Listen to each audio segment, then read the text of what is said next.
So the main reason why agents don't have time, right, for kind of relationships, don't have time for physical health, mental health, don't have time for community or friendships is because of an unwillingness to allow or to learn about systems. Yes, and what teamwork really looks like, what collaboration really looks like. But there's pride in the beginning, right, that you can do all the things, that you can get the CMA and that you can do the packet and you can deliver things. And there is a thrill in that getting it all done and being really busy. Then if you're lucky, you get really successful. And now that's not so thrilling anymore. Now it's become a habit. And now it's something that you have pride in. And that you associate with the money that you earn or the value that you bring or how you feel worthy. And that is no longer necessary. You very you very succinctly just described a psychological pattern that I see that keeps the majority of agents stuck at, kind of levels of production that they wish were more, 10, 15, maybe 20 transactions. So it begins with not an inaccurate assessment of reality of what their job actually is. Yes. Because the job is evolving. That's right. And thinking that my job is to do income servicing activities, when as a salesperson, my job is to do income producing activities. Yes. Then what happens is kind of creating this sense of pride, or the story that we tell ourselves, like nobody can do it better than me. Yes. And what I share with people is like a lack when they say that to me, you know what I really hear them saying, and I'm curious to get your thoughts. When they say nobody can do it better than me, I'm like, oh, you don't trust anybody. Correct. So for agents that don't trust people, like I also perceive that as A, you don't trust people, and B, you don't have any systems, and memory isn't a system. Correct. So maybe you can kind of elaborate on that. As far as what you see. Yes. And so I think there is a security in I connect my activity and my busyness to the money that I earn and the quality of the service that I give, so that my clients want to work with me and consider that a competitive advantage. So I think that is a belief structure, number one. It can be true in the very beginning, but then the evolution of that success is also being able to look in the mirror that, and be real with yourself that we're not good at everything. It doesn't mean that you can't do it, but it doesn't mean that that is really where the highest and best use of your time is. Right? Like I don't buy certain sauces that go in my kitchen because making sauces is not really my forte, but I love really great sauce. So now I find ways in which to hack getting great sauce in a different way because I let somebody else start that off. And so what is that inside your business? I'm a foodie, right? So I always loved my food analogies. So if you really love great food, how much of that do you want to make from scratch? And how much of that do you want to semi-homemade and take it just to the next level? And so what is that in your business? And so being able to really look at as an agent, if that's what you've chosen to be, then you're a salesperson. Now that's service, the servicing tasks that go with that. And this is where I use a rope as an analogy. So in the beginning, as an agent, all the tasks look like they're one thing. They're your business and these are your tasks. As you begin to evaluate it, you actually realize there are threads put together that turn into a rope. And this is that you're the salesperson, and in the middle, there is servicing, and then there is 3 paperwork and compliance. And these are 3 separate jobs. But in the beginning, you were doing them all together. And so now to also be able to evaluate your business like that and recognize in order for you to achieve and have time, money, and location freedom, you want to be able to have leverage. And so then your identity can move from being the entire rope. And you can do it that way, but you'll have a quality of life that is commensurate with that. Or you can begin to recognize that other people are experts in those individual areas. And now let's find them and try that out and dance. So it's learning to dance in a choreography rather than just free dance and all, freestyle all by yourself on the dance floor. Yeah. So let's unpack that because there was so much there. this idea that you can only behave in accordance with the way that you see yourself. Yes. And a lot of people, from a psychological perspective, what you were describing with the rope is that their identity as an agent is somebody who not only does business, but also services it and does all of that. And they call that, well, like nobody can do it better than me, or like, I just like to provide custom. I was on a coaching call recently. Somebody's like, no, that's my standard. I said, no, you don't trust people and you don't have good systems. And they were like, well, no, it's just like the standard of service. I'm like, no, you don't trust people and you don't have good systems. Yes. So I think that's very insightful. And I can tell that a lot of the work that you do with agents is helping them to see that. And I believe that the way that we see, like, I know that the way that we see biologically is with contrast. Yes. So we need dark and light. And I believe the way that we see metaphorically is the same way. So you said, like, hey, if you want to do all of that, it's awesome. You will have a quality of life that is in alignment with that. Correct. Which means that traditional success in our business, even for agents, I find it so interesting to me. Like, they'll be like, yeah, I do like 20 deals. And they're like, oh, I have no time. I'm so busy. I'm like, bro, like, I was doing like 180 deals, coaching like 100 people. Like, what do you mean? I'm a dad. Like, I'm a husband. What do you mean you don't have time? Like, you got a ton of time. Mm-hmm. But this is the reason why. So you can do that. You'll just have a quality of life that's in alignment with that. Or you can change your mind. Yes. And as you were speaking, one of the things that I wrote down was like, one of the keys, I think, to me selling real estate in high volume, hundreds of deals a year for, 11 years in a row. Yes. Was just an accurate assessment of reality on what my job was, which was prospect, lead, follow-up, go on appointments, negotiate deals, and everything else. I didn't even view it as my job. Mm-hmm. And because I didn't even view it as my job, like it wasn't even in a consideration for me to do it. Mm-hmm. Because I'm like, nope. Because you had extracted that. I had extracted that mentally first, and then I had to fill in with systems and people. Yes. To do the other things. So, and this really is an important separation of what do you want to do with your business?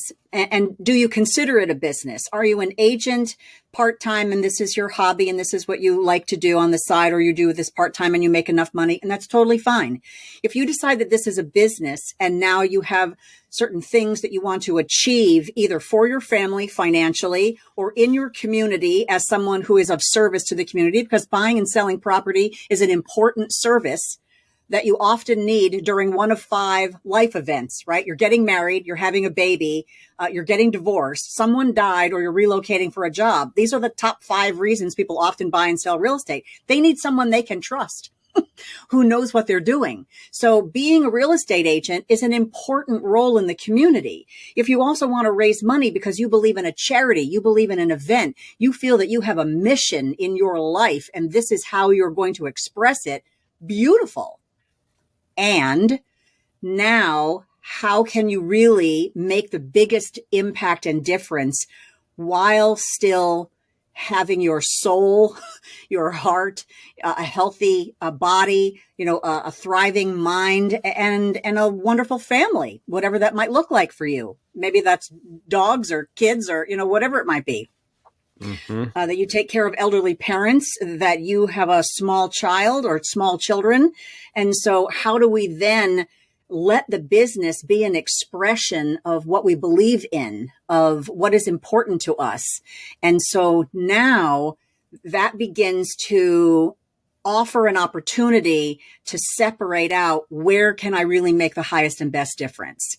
And so particularly for agents who are on the DISC assessment, a driver or an expressive, right? And so these are charismatic people who love to achieve things, often are not the most organized or like compliance or like to slow down and have high attention to detail in certain ways. And so then what is the complement of that? So as you were just saying about contrast, so now what is the complement to that skill set? I often refer to my clients as different kinds of birds. And we want to get to know what kind of bird you are so that we can then understand how to best support you and let you be that. And so sometimes expressive personality styles are hummingbirds. And hummingbirds need to go fast and go far and be able to zip in and zip out. And so then what is the support that looks like for you to be that? And not try to slow down and do compliance work, like, okay, don't be that. Be a hummingbird. Mm-hmm. I love that. But now let's get the support that goes with that. That's right. Let's get the support to help you to stay in, as you would call it, kind of your zone of genius. And I wrote down a couple things. One is you can only grow to the proportion that your systems will allow you to. Yes. So what I find so interesting is I see these agents and they spend all of their time, which is important, particularly at the beginning, is learning how to sell, like what to say and how to say it. Yes. And they will continue to keep going to these kind of learning events to try to craft what to say and how to say it better. And what I'll tell them is like, look, I don't care how many of those you go to. I don't care how much, rah you get. I don't care how motivated you get. You will not be able to do more deals until you get your systems right. Because if you took 10 listings right now and you're used to taking 3, your whole life would fall apart. And you won't be able to do that consistently. Mm-hmm. So I think understanding that causes one to, if they're committed to growth, if that's what they want to do, causes one to say, right, hey, this is something that requires attention. And if I don't know how to do it myself, I can outsource it to somebody like Kathleen, who already has SOPs and systems in place that she can integrate into our business and even help me to hire somebody to work those systems. Correct. Yeah. And so this is also how you get off the roller coaster in the real estate business, right? Because if you get those deals, you go from 3 listings to 10 listings, and then you service them, and then bang, now your revenue is going to drop because you've been servicing. And so do you want more consistency? And you want to build a system that, and when we say system, we don't necessarily mean a software. I mean, it can involve software. It actually technically doesn't have to involve software, but at this point in time, there's really no reason to have it not have software. But it doesn't matter even what the software is. What's important is the workflow. Who is doing what? We call them swim lanes. Who's in what swim lane? And then what are the proper handoffs? And as the lead agent, what is the dashboard of information that you have accessible to you at your fingertips? So you always know what's going on in your deals. And you were, asking about trust and people who don't trust people. And I also think that's because the system wasn't supportive of them knowing what was going on. And, being in quarantine taught us an awful lot about systems. Because my business increased 40% in 2020, because people all went home, and then the agents realized that whiteboard in the office is useless now. Mm-hmm. And those file folders that we have over on the side, those are useless now. And so what are you going to do to be able to know and be in the car or be at your kid's soccer game? And it is possible to have a workflow that is simple, has high accountability, and that you can know what's going on in your business. And in that regard, you learn to trust. You learn to trust the workflow, and then you learn to trust the people who are doing the workflow. Yeah, and I think that order is accurate. So I trust the system first. Correct. And then I learn to trust the people. And I wrote down here, like the foundation of trust is communication. So having a central nervous system, like it's so interesting to me how the majority of agents have like all of these digital filing cabinets, like it's in their phone, it's in dot loop, it's in maybe a little in their CRM, like it's all over the place. Dropbox, some drive. Yeah. So, and nothing is centralized. So whatever staff they do have, if they have a listing coordinator, transaction coordinator, they're still making themselves the main hub for information, being the agent.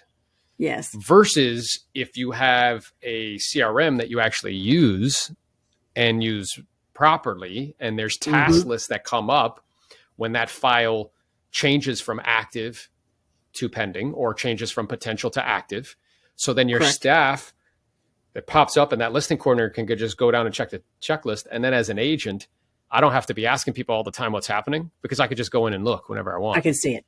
I can see it. And all of the communication. So all of the emails, all the phone calls, all the text, all the notes, everything is in one place and it's in the cloud. So that way anybody can access it wherever I am on planet Earth. So I'm no longer the central hub of all information. But I believe this, and I'm curious to see your input in all of my, like as an agent and then as someone who's worked with agents for an extended period of time, I believe the reason why people still make themselves the primary hub of information is because of two reasons. One is they're very, very attached to the outcome.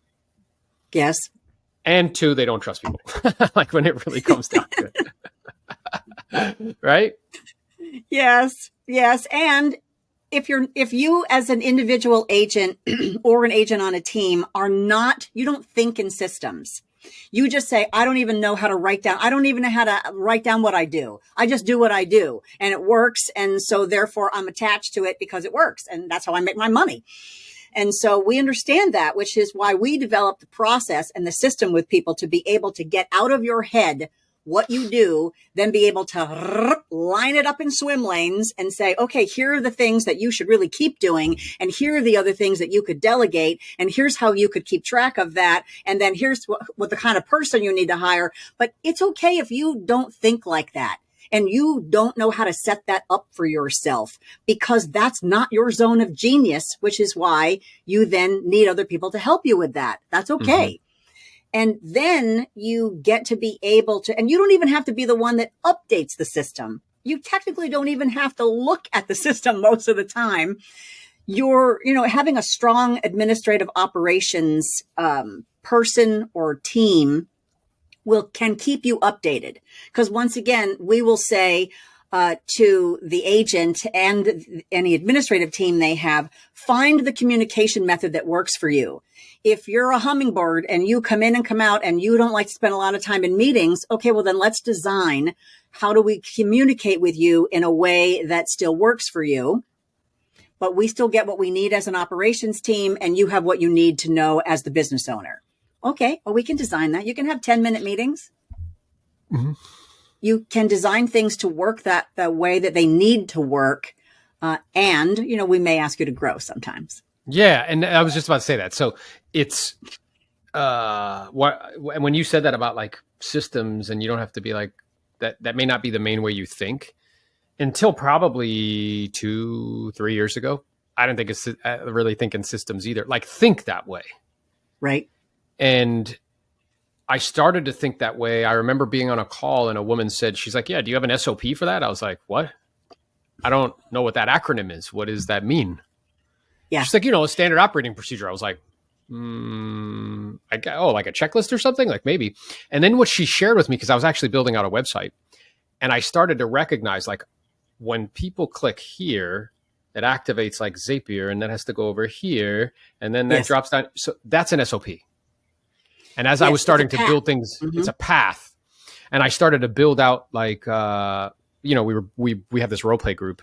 And in order for that to run, when people sign up, it has to go to a VA and then that pings the person who leads. And then he buys a book and then he sends it. There's a whole process. So we had to step by step, and it took a little bit, walk through what that all looks like, do video screen records, videos showing people. So then they can just follow that path. And what I can tell people, if you're listening and you're like, it's not my thing. It wasn't my thing either. And I don't think you have to be like an expert. I just think you have to understand that it's important. And I don't have to understand the intricacies because like Gabriella, she helped set up our follow-up boss. Sure. And I really don't know. I understand how it works generally. I understand, like action plans and like why they're important, like all that stuff. I have no idea the technical component of how to do it. So I think to your point, it's like, it still runs, right? And it works and it's fine. Yeah. So I think for agents, you used to be able to get away with very little technical knowledge. 30 years ago, you could just be kind of really good on soft skills.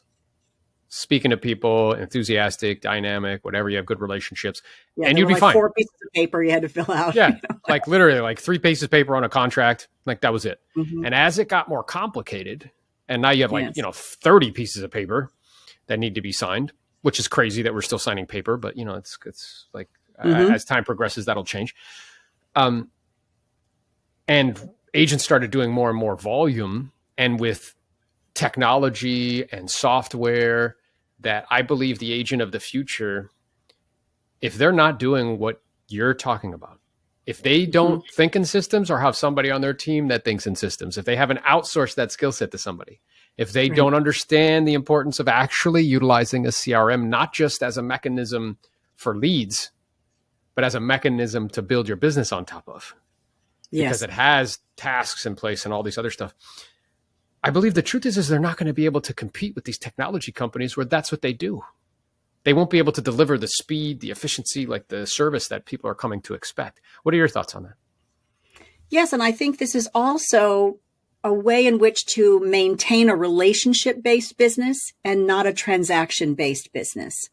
So with the technology has also come the ability to free ourselves from certain tasks that can either be reminded automatically or actually executed automatically, which then frees up our time and attention for the relationships. Mm.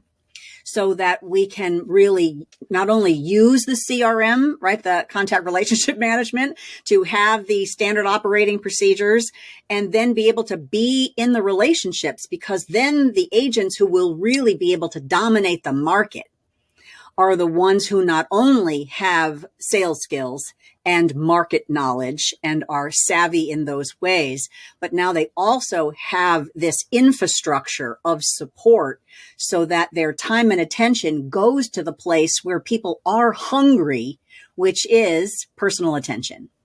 That's awesome. And building a network. I just wrote down like the technology takes away the repetitious rote activities.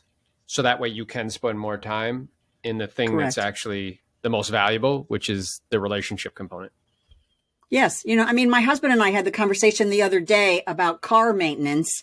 And I said, well, I don't remember how old the tires are. I don't, if it wasn't for that sticker with the oil change, man, I don't know. I just get in and drive, get some gas every now and then, and so I was like, well, we should probably make a system for that, because now we don't want to think about it. We just want to be able to have a system so then we can spend more time enjoying our lives than saying, well, did you get that? And do you need that? And when do we need windshield wipers? We live in the Northeast, so winter is a big thing to prepare for. So we do that in your business, right? Have these methods of being able to keep track so that you can enjoy these relationships and not feel like, oh, I forgot his birthday, and then wonder why somebody else got the listing.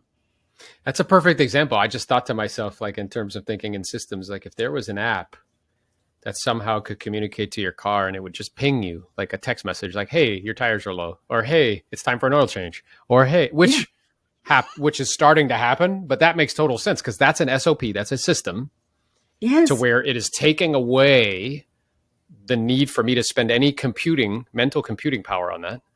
So that way I can focus on things that I would prefer doing, or relationships, or whatever else. Yes. And, the other thing that we talk about is checklists are the what you want done. Standard operating procedures are why you want it done and how you want it done. And so this also goes into the duplicatability, if that's the proper word, of your business. So let's say that you've been in real estate for 5 years and you're experiencing some success now. And you depend, no matter what brokerage you're with. And then you realize that you would love to be you could be an agent until you can't walk and talk. Do you know what I mean? You could be a real estate agent for a long time. So over the span of time in having this business, there are going to be people who come and go in and out of your business as support. It's just the nature of work. So the standard operating procedures are also the insurance policy. They are the home warranty plan. Because now if you have someone, even if they stay with you 5, 6, 7 years, I have some clients who have had people on their team for 20 years. It is not that common. It is possible, but you also still want to make sure that the brain trust of knowledge that is in someone's head is available and duplicatable. So you can onboard more agents. You could have another assistant. Someone could, their husband gets a promotion. They leave your company. And now who's going to step in and be able to do that and not lose momentum? Yeah. What popped into my head is if our bodies are the hardware, our brains are the software. And we live in a time now where what I can do is I can basically download my software and put it to a place where other people can have access to it. Yes.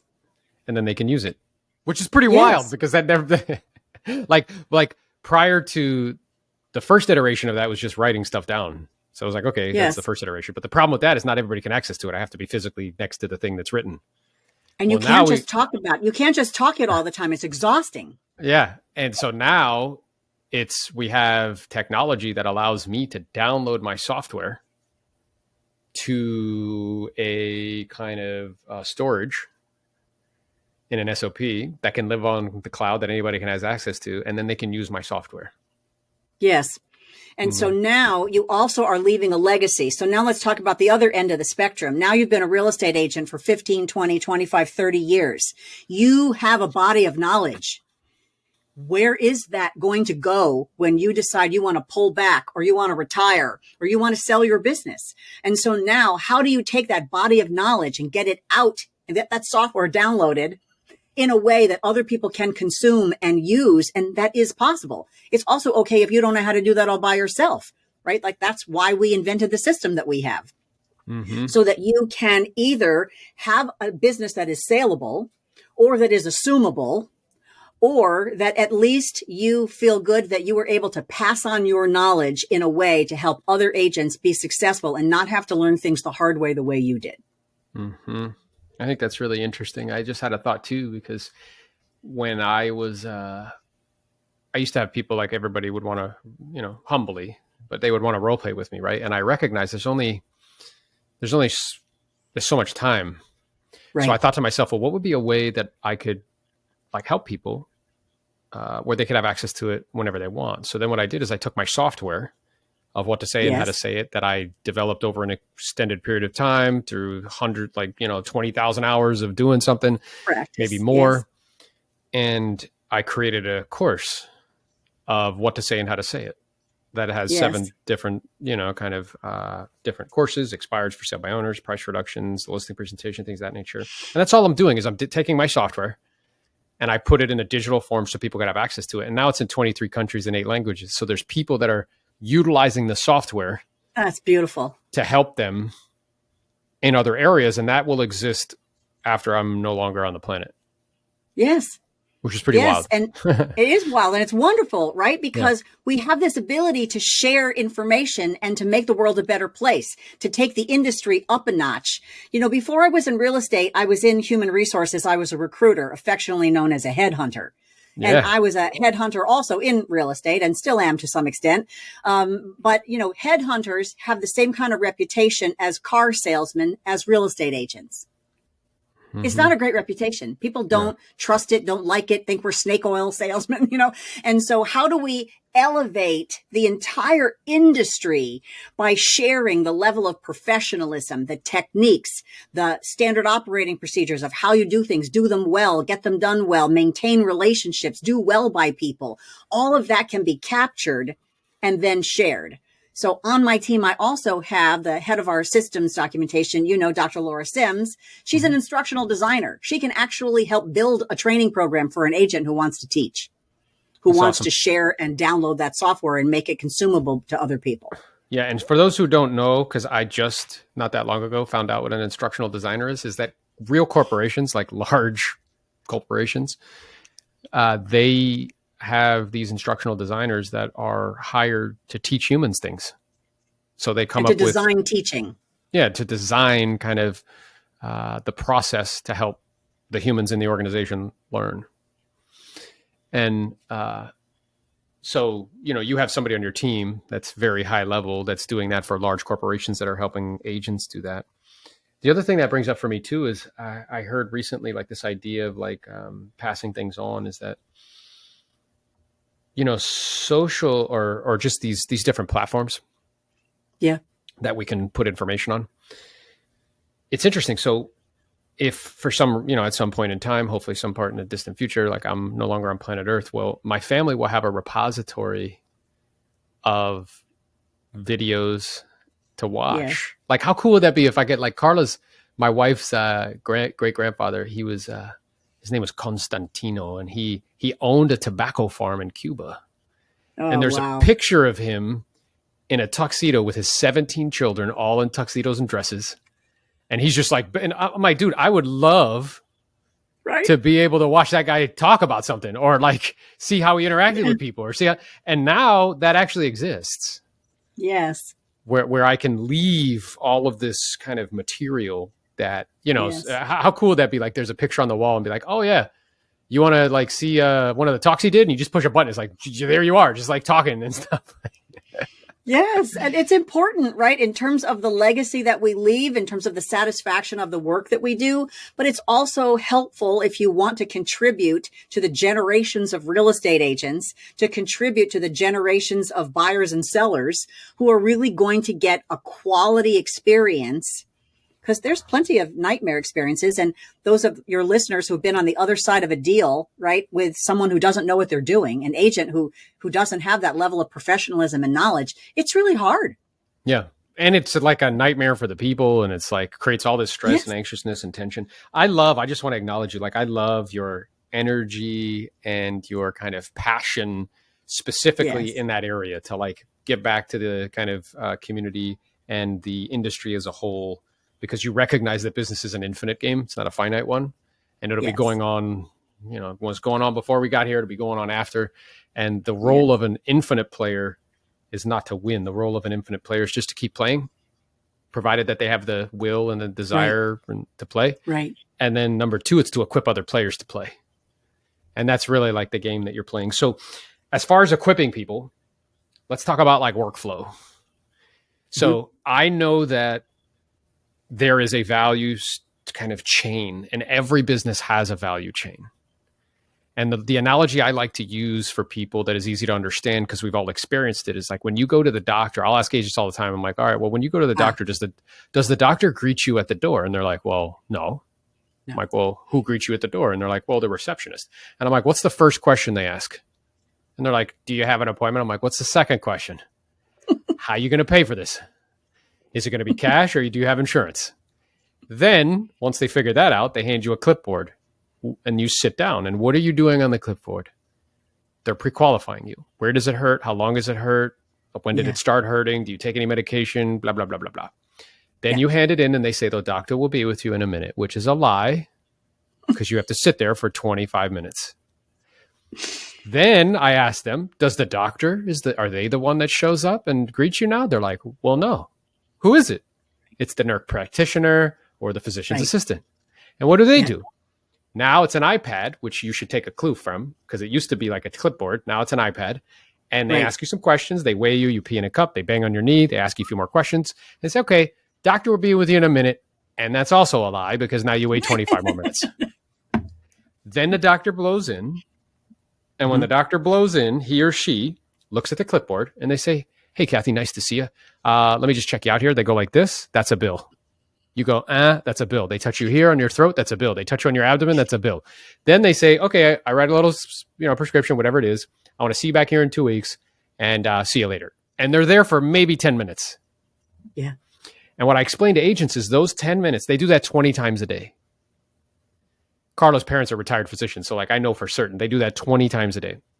Right. Those 10 minutes that they're with you 20 times a day pays for the rent, pays for all the staff, pays for all the bookkeeping, and there's a profit left over. Yeah. So that is the height of the value chain. It is the most valuable time, and everything else is there to support that.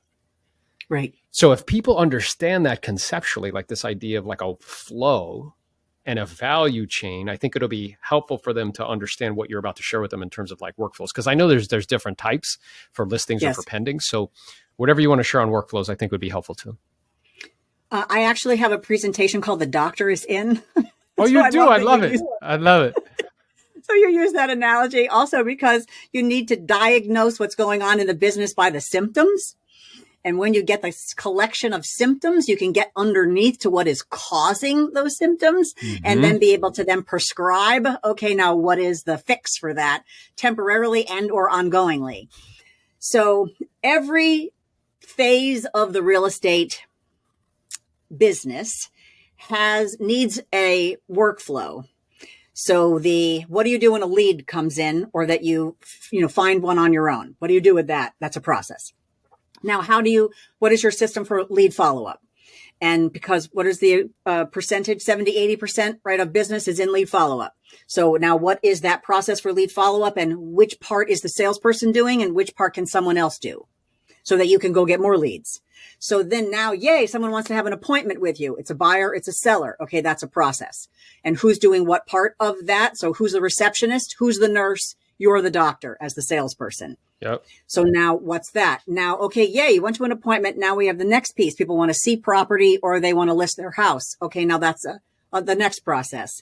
Now someone wants to make an offer or receive offers. So now that's a process.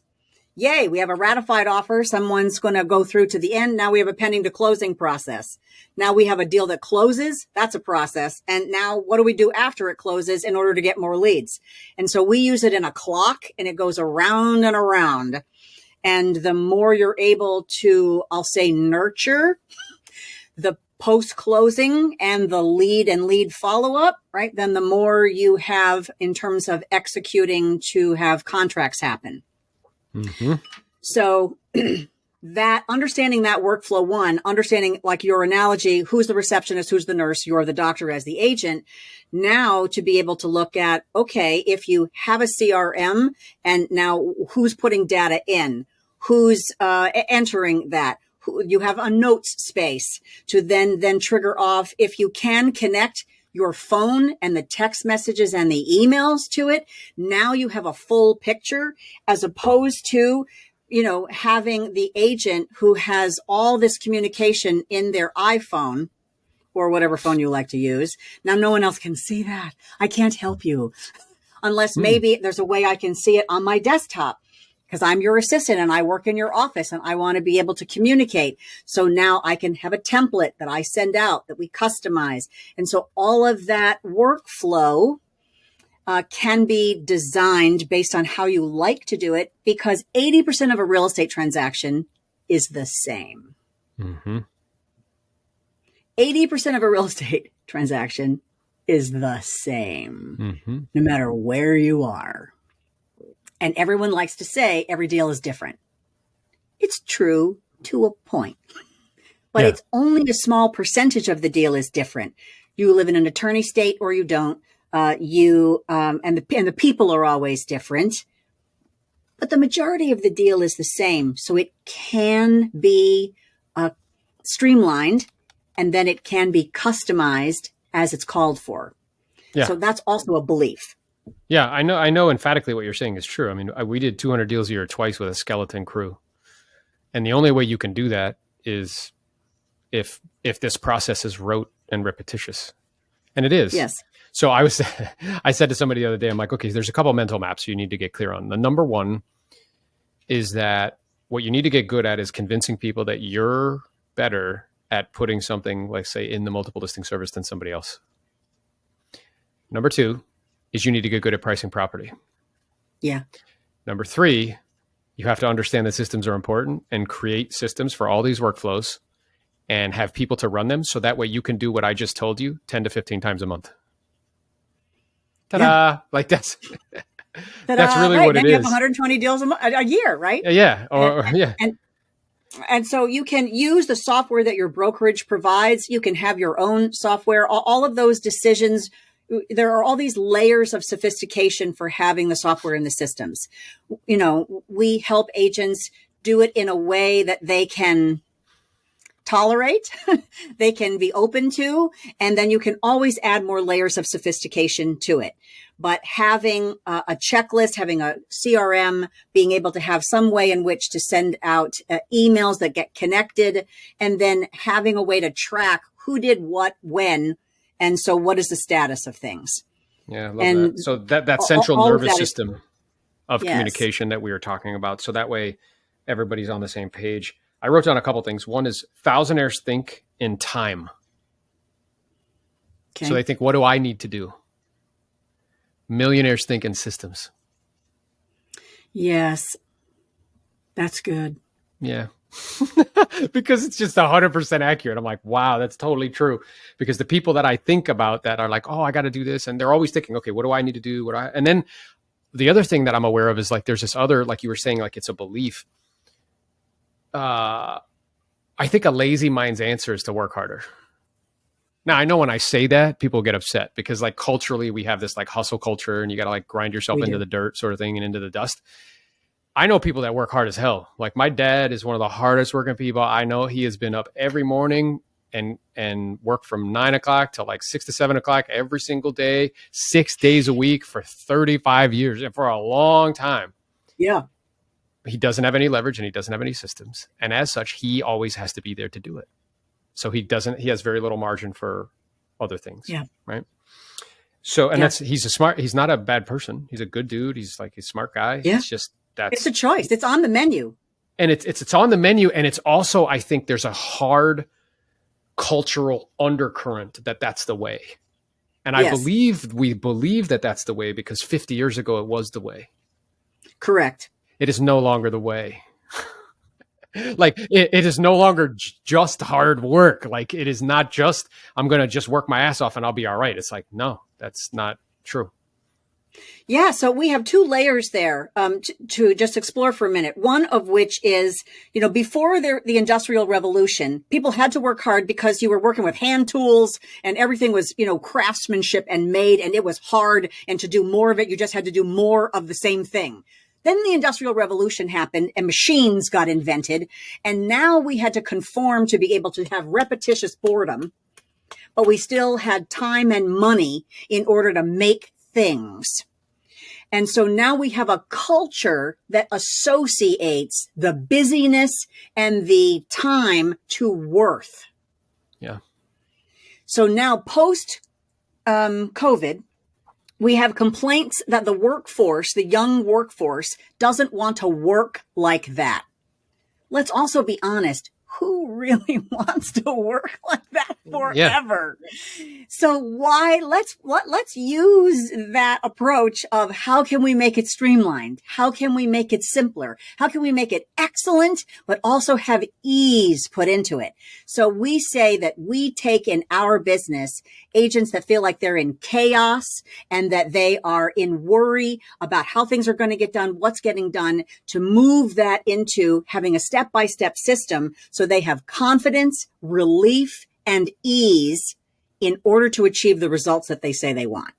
Yeah, I love that. And it's a really, really valuable service because without it, as we just discussed, you are essentially, whether you're conscious of it or unconscious of it, you are signing up to a hamster wheel of being on a transaction treadmill in which, unfortunately, for most, they never get off.